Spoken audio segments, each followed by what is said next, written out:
بسم الله الرحمن الرحیم. در مورد درخواست ویزه وزیر دفاع خواجه آصف و همچنان رئیس استخبارات نظامی پاکستان ISI به جهت آمدن ملاقات با بزرگان و رهبران امارت اسلامی، فکر میکنم که یک عمل معجب بوده و درست است که در این مقطع زمانی بعد از او که بدون کدام دلیل و یا کدام بنیاد مستنده که اینا بر سرزمین افغانستان بر علیه تمام قوانین بین الدول همه را زیر پا کردن و تجاوز کردن، در این وقت نمک پاشیدن بالای زخم مردم افغانستان است و این را مردم هم نمیپسندن و از این خاطر باید اینا را به دور نگه داشت در این وقت. چرا که سخنای خواجه آصف در پارلمان شنیدیم و بعد از او شنیدیم و وقت بعد از حمله در تویتر خود که جشن گرفت و بعد از جشن گرفتن امروز به کدام رقمی میایه و میخواه که با ملت افغانستان دوباره روبروی شه و صحبت کنه و اگر صحبت میکنه صحبت از چی میکنه؟ دروغ های خود میکنه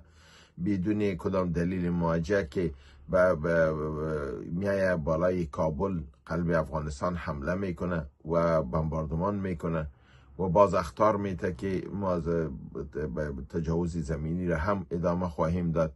بنان در اینطور موقع ممکن نیست که شما با کسایی که باعث از جنگ شدن، یعنی به او دامن زدن که او خودش رئیس ISI است و امی وزیر دفاع است، بسیار قدم مثبت گرفتن که را جواب دادن و یک تنبیه سیاسی شده. درست است که صحبت در نهایت روز ممکن است که صورت بگیره، چرا بدون صحبت نمیشه؟ کشورهای دیگه هم در میان هستن. جنگ هم که صورت گرفت بین افغانستان و پاکستان که افغانستان بدل خود گرفت به ذریعه قطر و عربستان سعودی متوقف شد، اما شما دیدین که اونجا پاکستان یک بار دیگه فریب داد، عربا را در بین آورد.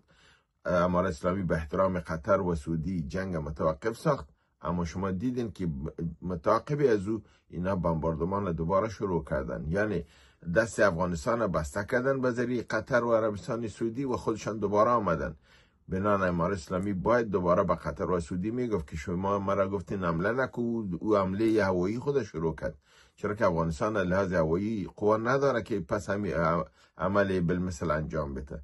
از این بابت یک کشور است که با همسایه خود فریب کار میگیره که افغانستان، هندوستان و ایران است و در همچون مقطع زمانی باید برشان وقت داده نشه و از رای فشار نظامی و از فشار سیاسی دیگر نقاط کار گرفته شود و این حالی موضوع باید به شورای امنیت بره که تجاوز حریم یک کشور آزاد است بدون مشوره و اجازه شورای امنیت.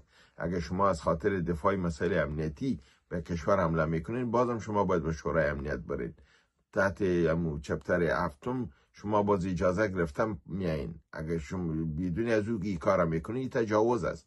این عمل است که اسرائیل در منطقه خود انجام میده، این اسرائیل در این منطقه انجام داده است. بنان این عمل از اینا قابل تقبیح هست و آمدنشان به افغانستان بر زخمای ملت افغانستان نمک پاشی است. از این بابت رد کردنشان یک اقدام مثبت و خوب بود و در این مقطع که صحبت هم میشه با این افرادی که باعث جنگ شدن باید صحبت صورت نگیره. صحبت اگم صورت میگیره با خود شاخه دیپلماسی خارجی صحبت بگیره، با ذریعه کشورهای دیگه صورت بگیره و در یک مکان دیگری صورت بگیره، یعنی در جایگاه سوم. این بهتر خواهد بود. تشکر.